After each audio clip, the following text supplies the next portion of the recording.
अब तक आपको ये तो पता चल ही गया होगा कि हाल ही में ललन टॉप के मंच पर जावेद साहब और मुफ्ती साहब के बीच भगवान के होने या ना होने पर एक बहस हुई, जिस बहस में मुफ्ती साहब भगवान के होने के पक्ष में थे, जिनमें उनके मेनली दो आर्गुमेंट थे।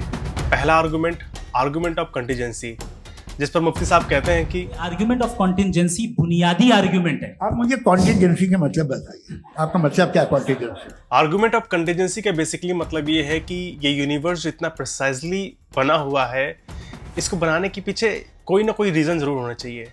ये हमेशा से नहीं बना हुआ हो सकता है, इसको किसी ने बनाया होगा। और मुफ्ती साहब मानते हैं, या कोई भी ईश्वर को मानने वाला ये मानता है कि इसको ईश्वर ने बनाया है।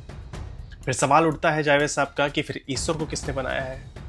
और यहीं पर मुफ्ती साहब का दूसरा आर्गुमेंट आता है, इनफाइनाइट रिग्रेस ऑफ कॉजेस, जिसका बेसिकली मतलब ये होता है कि आप ये नहीं कर सकते हो कि यूनिवर्स को किसने बनाया, खुदा ने, फिर खुदा को किसने बनाया, किसी और ने, फिर किसी और को किसने बनाया, किसी और ने। ऐसे करके हम किसी भी निर्णय तक नहीं पहुंच पाएंगे। पर इस पर फिर से जावेद साहब कहते हैं कि आप एक कदम जाके हमेशा का मानने को तैयार है, एक कदम पीछे ही मान जाएंगे। भाई आप इसके बाद जाते हो, कहते सवाल ना करना कि ये कहाँ से आया, ये पावर तो हमेशा से हमेशा रहेगी।